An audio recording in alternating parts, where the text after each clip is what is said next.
함께 말씀을 볼까요? 마태복음 6장 9절로 13절까지입니다.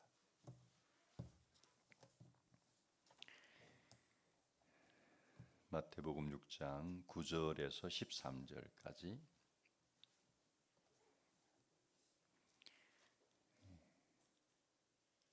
함께 읽겠습니다. 그러므로 너희는 이렇게 기도하여라. 하늘에 계신 우리 아버지, 그 이름을 거룩하게 하여 주시며 그 나라를 오게 하여 주시며 그 뜻을 하늘에서 이루심 같이 땅에서도 이루어 주십시오. 오늘 우리에게 필요한 양식을 내려 주시고 우리가 우리에게 죄 지은 사람을 용서하여 준 것 같이 우리의 죄를 용서하여 주시고 우리를 시험에 들지 않게 하시고 악에서 구하여 주십시오. 아멘. 주기도문의 결론이란 제목으로 말씀을 전하겠습니다. 지금까지 11번의 주기도문 설교를 했습니다. 오늘은 12번째 설교이면서 마지막 설교입니다. 오늘은 그동안 들었던 설교를 총 복습하는 시간으로 가져보려고 합니다. 이미 다 들은 내용이지만, 배운 내용이지만 우리는 감사하게도 망각의 존재이기 때문에 또 잊어버릴 수도 있잖아요. 그래서 목사가 다시 설교해도 처음 듣는 것처럼 여러분은 받을 수 있는 마음이 되어 있기 때문에 또 한번 복습하는 것도 의미가 있겠다는 생각이 들고, 제한된 시간 안에서 핵심적인 원리를 중심으로 다시 한번 말씀을 전할 때 여러분의 기억을 한번 되살려 보시고 다시 한번 마음에 간직하는 복된 시간이 되기를 소망합니다. 첫 번째, 주기도문의 정확한 이름입니다. 우리가 말하는 주기도문은 주님이 하신 기도가 아니라 주님이 우리에게 가르쳐 주신 기도입니다. 너희가 이렇게 기도하면 기도 잘할 수 있다 라고 우리에게 기도를 가르쳐 주신 기도이기 때문에 정확한 이름은 주기도문이라기보다는 주님이 가르쳐 주신 기도다라고 생각하시면 될 것 같습니다. 이제 우리 성도들은 다 아마 이해를 한 것 같아요. 두 번째, 주기도문은 기도의 표준이자 모델이라고 생각할 수 있습니다. 신앙생활과 기도는 굉장히 밀접한 관련이 있습니다. 신앙생활하면서 기도 안 할 수는 없는데 문제는 기도를 어려워하는 분들이 계시다는 거예요. 기도해야 되는데 어떻게 기도해야 되나, 혹은 기도가 굉장히 어렵다라고 생각하는 분들이 꽤 계세요. 그럴 때 주기도문을 활용하면 도움이 될 겁니다. 주님이 이렇게 기도하라고 가르쳐 주셨으니까 주님이 가르쳐 주신 기도를 모델 삼아, 표준 삼아 기도하면 될 것 같아요. 예를 들면 기도하기가 좀 어렵게 느껴지는 분들은 성경에 기록된 주기도문을 이렇게 펼쳐서, 예를 들면 마태복음 6장 9절로 13절을 펼쳐서 개인적으로 소리 내어 읽으시면 됩니다. 기도문이니까, 그죠? 기도하기가 어려운 분들은 이렇게 기도문을 펼쳐놓고 소리 내어 읽으시면 돼요. 혹은 뭐 아예 외우면 더 좋겠죠. 외워서 기도하고 싶을 때 그 주기도문을 뭐 주문처럼 외우면 안 되겠죠. 그죠? 아무 뜻 없이 그냥 주문처럼 기계적으로 외우면 안 되겠지만 이미 우리가 설교를 12번째 듣고 있으니 그 의미는 다 알 거 아닙니까? 그래서 그 의미를 생각하면서 그리고 내 마음을 담아서 주기도문을 여러분 외우시거나 또 소리내어 읽으신다면 기도가 어려운 분들에게는 기도와 같은 그런 의미가 있을 거라고 생각을 합니다. 세 번째, 주기도문은 기도의 순서에 대해서도 좋은 모범이 됩니다.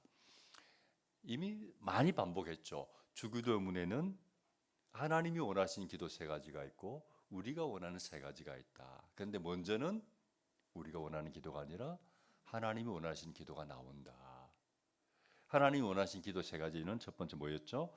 하나님의 이름을 거룩하게 하여 주시며, 두 번째 하나님의 나라가 오게 하시며, 세 번째는 하나님의 뜻이 이루어지게 하시며, 이런 세 가지 기도가 있는데, 기도 시간에 내가 원하는 기도를 먼저 하지 말고 하나님이 원하는 기도를 먼저 하는 것이 순서적으로 좋습니다. 하나님 그렇게 해라고 해서 한다기보다는 그게 우리에게 좋다는 거예요. 왜냐하면 우리가 얼핏 생각하기에는 어떤 마음이 있습니까? 기도하러 올 때 어떤 마음이 보통 많아요? 급한 마음이 있고 아쉬운 마음이 있고 또 마음이 무겁거나 어떤 급한 문제가 있거나 이럴 때 우리는 기도하러 오는데, 그럴지라도 급한 내 문제 가지고 기도하지 말고 하나님이 원하는 기도를 먼저 하는 것이 우리에게 좋다는 거예요. 왜냐? 사람은요, 자기 문제를 너무 깊이 생각하면 그 문제에 빠져버려요. 자기 문제에 너무 몰두하면 잘못하면 그 문제에 짓눌려 버려요. 마음이 무거운 거예요. 기도할 때도 마찬가지입니다. 자기가 안고 있는 문제만 생각하면서 기도하면 기도하러 왔지만 하나님이 보이는 게 아니고 뭐가 보여요? 문제만 보이는 거예요. 그러면 기도하지만 마음이 시원하지 않고 여전히 무거울 경우가 많아요. 왜요? 기도하면서도 하나님 보기보다는 내 문제만 자꾸 생각하면서 기도하기 때문에 그래요. 그래서 기도할 때는 내가 원하는 기도보다는 먼저 하나님의 영광을 위해서, 그분의 나라를 위해서, 그분의 뜻을 위해서 기도하면서 초점을 내가 아니라, 내 문제가 아니라 하나님께, 하나님의 영광과 그분의 나라와 그분의 뜻에 초점을 맞추면서 기도하면은 자연스럽게 내 문제가 보이는 게 아니라 뭐가 보여요? 하나님이 보이고, 하나님을 본다는 의미는 그분의 능력, 그분의 사랑, 그분의 어떤 신실함, 그분의 어떤 참 좋은 나를 사랑하심, 하나님께 초점을 맞추고 기도하면 그런 것들이 보이기 때문에 하나님이 크게 보이고 상대적으로 내 문제는 작게 보이는 거예요. 하나님이 이런 분이면, 나를 이렇게 사랑하는 분이라면, 하나님 능력이 대단하다면 그분이 충분히 나를 사랑하시고 나를 도와주시고 내 문제를 해결해 주실 거야 라는 믿음이 드는 거예요. 근데 그 하나님 보지 않고 자꾸 문제만 붙들고 있으면 하나님은 잘 안 보이고 내 문제만 크게 보이고 마음은 늘 무거워요. 그래서 여러분, 힘들수록 내 기도 먼저 하기보다 하나님의 기도를 먼저 하시는 게 좋습니다. 이런 순서로 기도하면 좋은 기도가 될 수 있어요. 그것도 어려우면요, 그냥 와서 기도하러 와서 찬양 몇 곡 부르세요. 찬양 몇 곡. 그게 뭐냐? 찬양한다는 것은 하나님을 높이는 거고 하나님을 생각하는 거고 하나님께 집중하는 거거든요. 그렇게 하고 기도하는 게 좋아요. 그래서 먼저 하나님께 집중해라. 네 번째, 우리는 하늘에 계신 아버지께 기도합니다. 하나님은 하늘에 계시죠. 그래서 기도할 때면 우리는 자연스럽게 하늘을 보게 돼 있어요. 여러분, 일상을 살아가면서 분주하게 살다가 마음이 좀 걸걸해서 교회 와서 딱 앉아가지고 눈을 감는 순간, 우리는 그 순간만큼은 세상에 대해서 눈을 감고 하나님에 대해서 눈을 뜨는 거예요. 딱 그 순간만큼은. 그러니까 우리가 기도할 때 우리는 하늘에 계신 하나님을 자연스럽게 바라보게 돼 있어요. 그런데 기도하지 않으면은 우리 많은 경우 땅만 보고 살아요. 이 세상만 보고 살아요. 우리 초점이 거기에 가 있어요. 여러분, 땅만 보고 살면 어떻게 될까요? 땅의 것만 생각하게 되어 있어요. 그리고 땅의 것만 추구하게 되어 있어요. 땅만 보면, 이 세상만 바라보면 그렇게 살 수밖에 없어요. 그래서 늘 돈을 추구하고 명예를 추구하고 세상의 즐거움을 추구하게 되어 있어요. 다들 그렇게 사니까. 무엇을 먹을까? 무엇을 마실까? 무엇을 입을까? 어떻게 더 성공할까? 그렇게 사는 것이 이 땅의 사람들의 라이프 스타일이고 추구하는 가치들이니까 우리도 똑같이 땅만 보고 살면 닮아가고 따라가는 거죠. 여러분 어떠세요? 혹시 그렇게 살지 않으세요? 늘 어떻게 먹고 살지? 더 잘 살지? 더 성공할 수 있지? 거기에 늘 초점을 맞추고 살아가고 있지는 않습니까? 그런 우리가 기도할 때 비로소 하늘을 보는 거예요. 그리고 깨닫죠. 땅만 있는 게 아니구나. 이 세상만 있는 게 아니구나. 하늘이 있지. 천국이 있지. 하나님이 계시지. 그 순간 정신이 번쩍 드는 거예요. 그게 깨달아지면 이 세상의 어떤 돈이나 성공이나 즐거움을 추구하는 게 아니라 더 우월한 가치, 하나님의 영광, 그분의 나라, 그분의 뜻, 그런 중요한 가치를 떠올리게 되고 그렇지, 내 삶을 좀 튜닝하자. 이게 뭔가 잘못되었다. 다시 한번 더 중요한 가치를 고민하고 생각하고 기도하고 그렇지, 내가 이것 위해 살아야지. 다시 한번 내 마음을 다잡는 거죠. 그래서 여러분, 우리는 매일 짧은 시간이라도 반드시 기도해야 된다. 하늘을 90%, 아니 땅을 90% 보고 산다면 하루에 10%라도 5%라도 하늘을 바라보는 시간을 반드시 가져야 한다. 그게 뭐예요? 기도예요.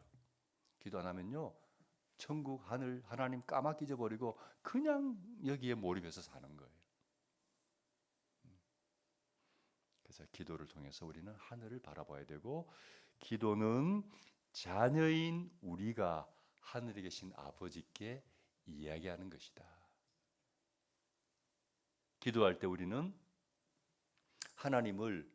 우리는 보통 거룩하신 하나님, 전지전능하신 하나님 그렇게 표현하는데, 장로님들은 기도할 때 보통 교회에서 위대하시고 거룩하시고 너무나 이렇게 수식어가 많은데, 그렇게 기도하지 말고 기도는 자녀가 아빠에게 이야기하는 거다. 하나님 아버지이다. 그래서 기도를 너무 무겁게 하지 말고, 너무 격식 차리지 말고 아빠 하고 부르듯이 아버지, 아빠. 그래서 내 마음을 솔직하게 정직하게 하나님 앞에 내어놓는 거, 그게 기도다. 그게 기도다. 그게 하나님 원하는 기도예요. 그렇게 기도해야 기도 시간이 즐거워요. 막 너무 무겁게 기도하지 마세요. 아빠와 즐거운 대화의 시간 가진다는 마음으로 기도하시면 좋을 것 같아요. 5번째, 주기도문에서 첫 번째 기도는 하나님의 이름을 거룩하게 하여 주시며라는 기도이죠. 다 알죠, 이제는. 이 기도는 하나님이 높임을 받으소서라는 기도인데, 우리가 흔히 쓰는 용어로 표현하면 하나님의 영광을 위한다는 기도이죠. 하나님 영광 받으십시오라는 기도이죠. 자, 주기도문에서 왜 제일 첫 번째 기도가 하나님의 영광을 위한 기도로 시작할까? 이 기도는 자연스럽게 무엇과 연결되어 있어요? 우리가 무엇을 위해서 사는가 하는 문제와 연결되어 있다. 삶의 목적이 무언가 하는 문제와 연결되어 있다. 여러분의 인생의 목적이 뭡니까? 삶의 이유가 뭡니까? 한 가지를 말하러 간다면 하나님의 영광을 위해서 사는 것. 그리스도인들은 삶의 목적이 한 가지 이야기하라 그러면 하나님의 영광 위하여 살아갑니다 라고 고백해야 한다는 거죠. 하루를 시작할 때 내 삶의 포커스를 어디에 맞춰야 돼요? 하나님의 영광에 포커스를 맞추고 살아야 합니다. 내 말하고 행동하는 것들이. 그래서 매 순간 살아가면서 스스로 던져야 할 질문이 뭐냐? 이것이 과연 하나님의 영광을 위해서인가? 이렇게 하는 것이 과연 하나님께 영광이 되는가?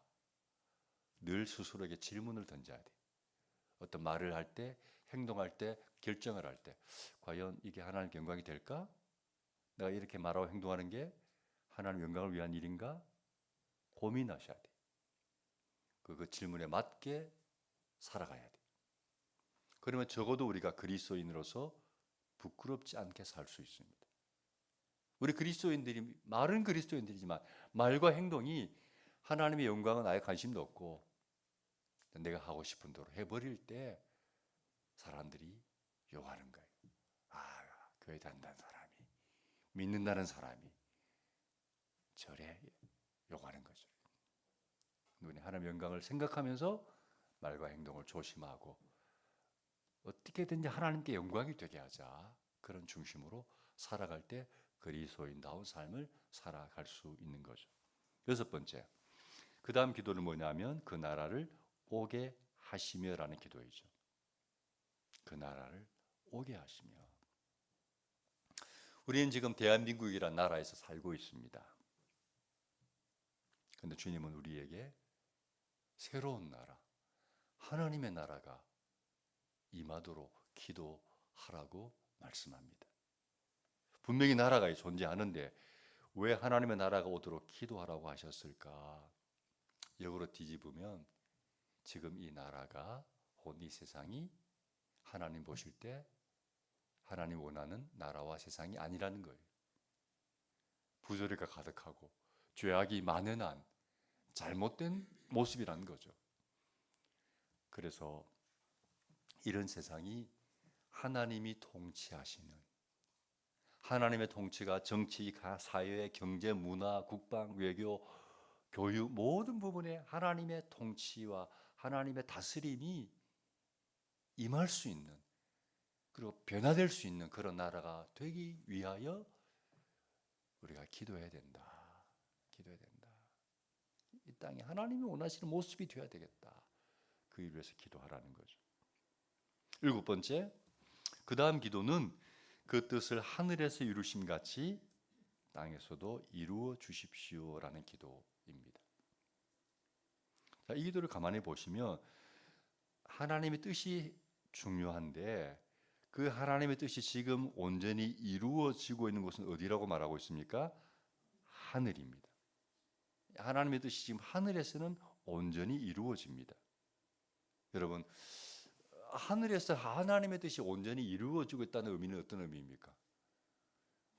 하나님이 원하는 대로 된다는 거예요. 그게 뭐든지 간에 하나님이 원하면 그게 즉시 그 현장에서 이루어지는 것이 지금 하늘의 모습이란 거예요. 그래서 거기가 천국이다. 왜요? 하늘에서는 퍼펙트하게 하나님이 원하면 다 이루어지는 곳이기 때문에 그것은 천국이에요. 왜요? 하나님의 뜻은 항상 선하시기 때문에. 하나님의 뜻은 실수가 없고 오류가 없기 때문에. 그 뜻대로 모든 것이 되어진다면 그 현장은 모순이 없고 오류가 없는 완벽한 곳이 되고 가장 이상적인 것이 되고 죄악이 없고 그래서 천국이 되는 거죠.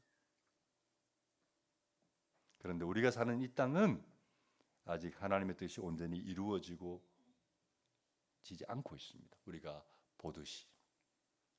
대신 누구의 뜻이 이루어지고 있을까요? 인간의 뜻이 그리고 사단의 뜻이 이루어지고 있습니다. 아픈 현실이죠. 처참한 현실이죠. 여러분, 우리가 사는 이 세상이 계속해서 이대로 간다면 사람이 원하는 대로 다 이루어지고 또 사단이 원하는 대로 다 이루어진다면 그 세상은 더 나은 세상, 더 좋은 세상이 아니고 반대입니다. 결코 좋아질 수가 없습니다. 지금도 좋지 않지만 이대로 계속 간다면 더 나빠질 것은 자명합니다. 갈수록 자살률이 높아질 겁니다. 이혼율이 높아질 겁니다. 범죄율이 높아질 게 자명합니다. 살인사건이 강도, 강간, 납치 더 많아질 게 분명합니다.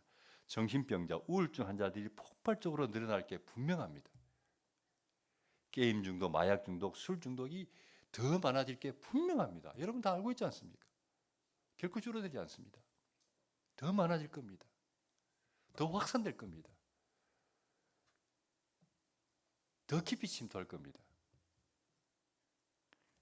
세상은 갈수록 나빠질 겁니다.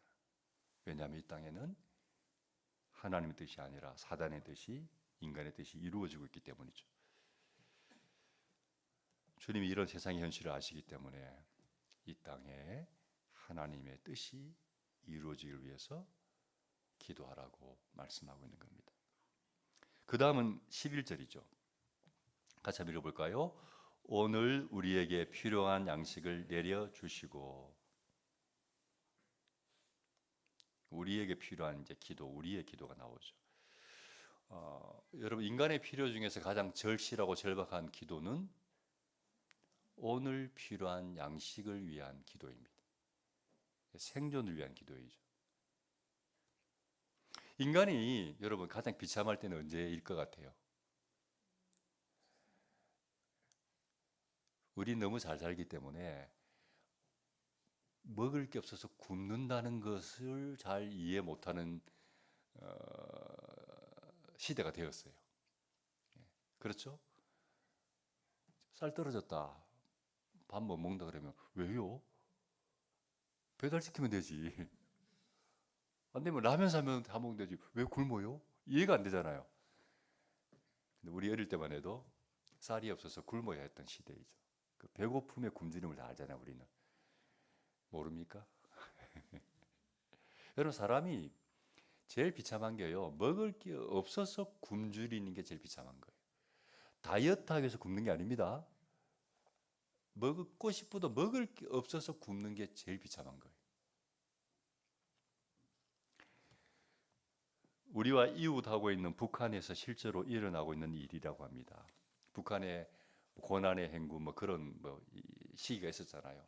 거의 한 오랜 시간 동안 굶주리고 너무 기근이 심해서 정말 고통스러운 그런 기간들을 겪고 있는 우리 북한 동포들이 그 기근이 심했을 때 심지어 어떤 보고가 들어오냐면 너무너무 배가 고파서 자기 자식을 삶아서 먹는 일들이 일어났다고 합니다.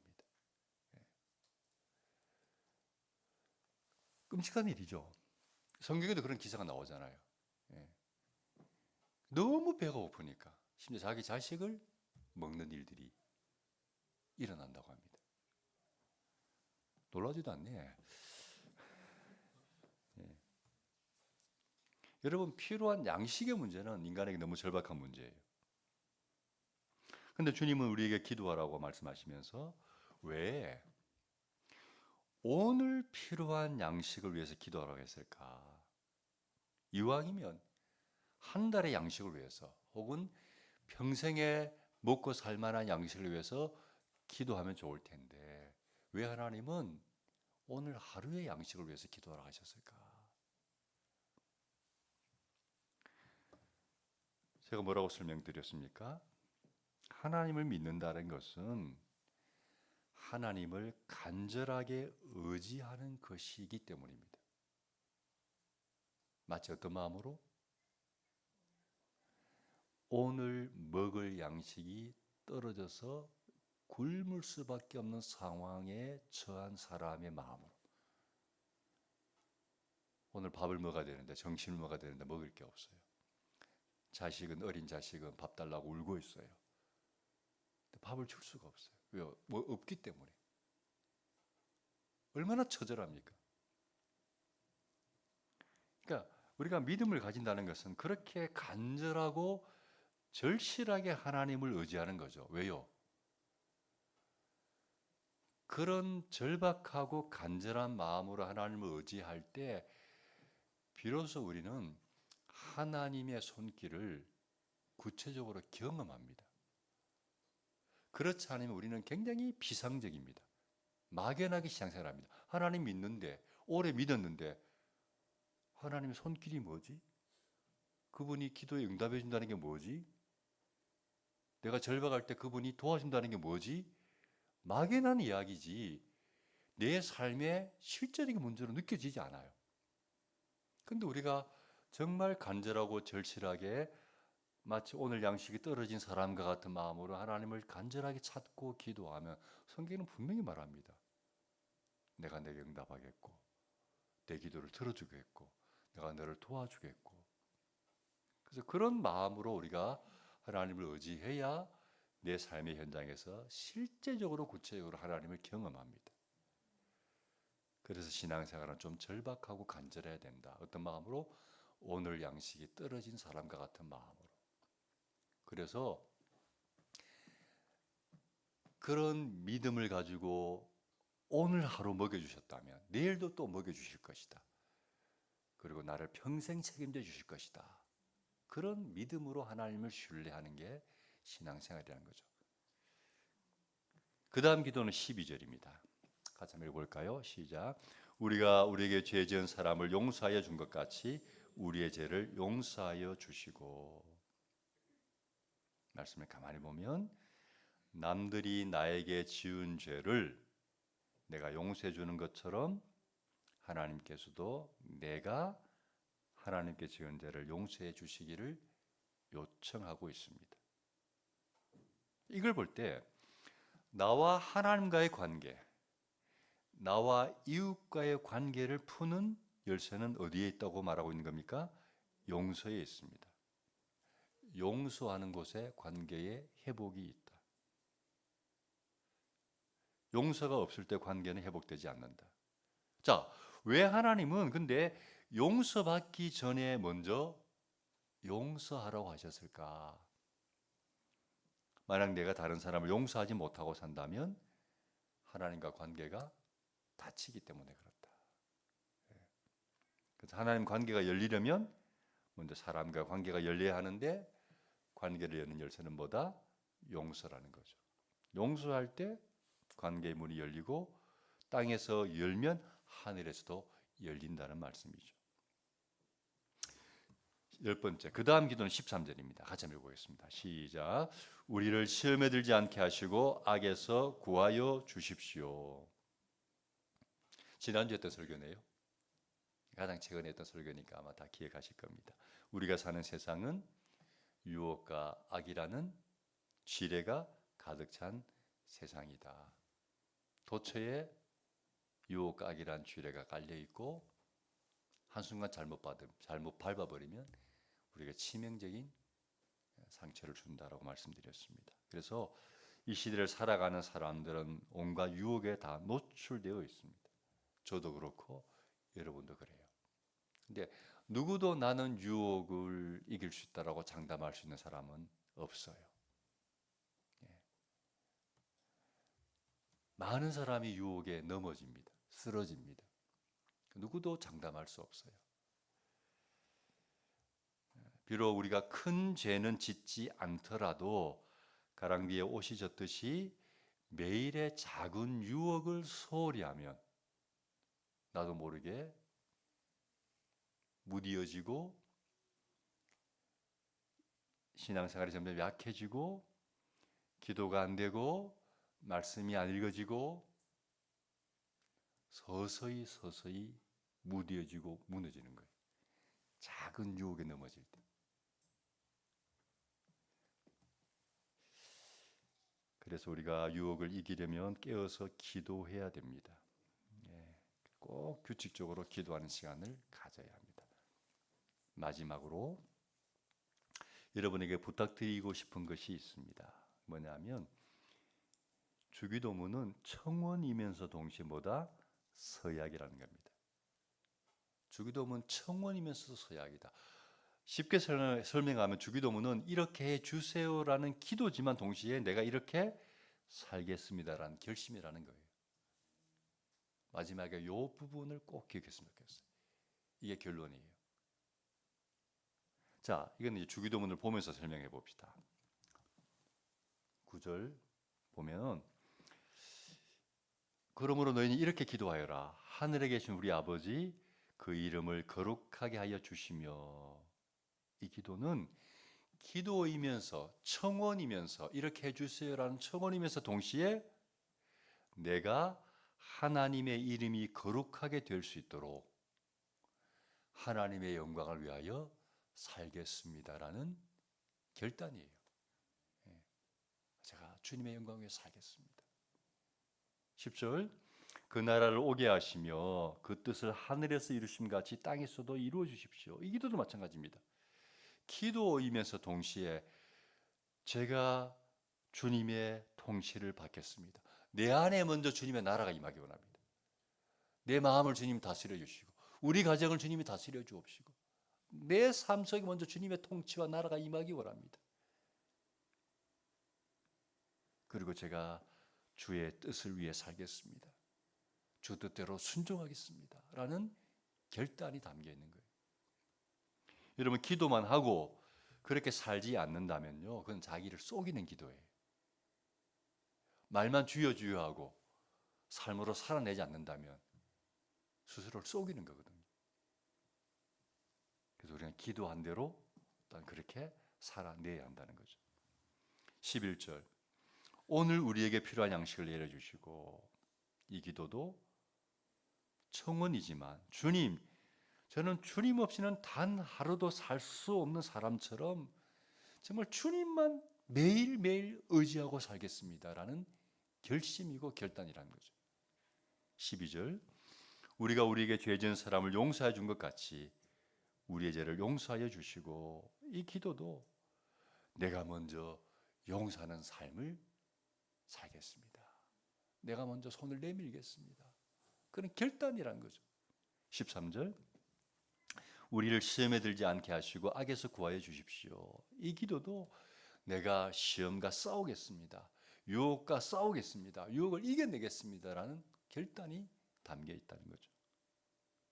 우리는 기도만 해서는 안 됩니다. 기도한 대로 살아야 합니다. 나부터. 그래야 내가 먼저 바뀌고 아울러 우리 주변이 바뀌는 거죠. 나는 전혀 바뀌지 않으면서 내 주변을 바꿀 수는 없어요. 변화는 나부터 시작해야 합니다. 말씀을 마무리합니다. 주기도문은 우리에게 꼭 필요한 내용을 담고 있는 기도입니다. 기도의 모델이고 기도의 교과서입니다. 주님이 우리에게 이 기도를 가르쳐 주셨습니다. 우리는 이 주기도문을 통해서 올바른 기도를 배워야 하고 또 그대로 실천해야 합니다.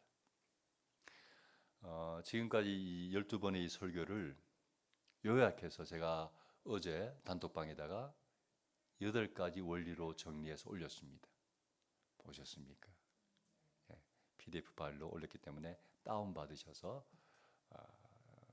수시로 보고 읽으시고 원리를 되새겨 보시고 그리고 그 원리대로 살려고 꼭 실천하시기 바랍니다. 그러면 우리의 기도가 지금보다 더 풍성하고 은혜로운 기도가 될 뿐만 아니라 여러분의 기도 생활이 더 생생한 응답이 많은 기도 생활이 될 줄 믿습니다. 아멘.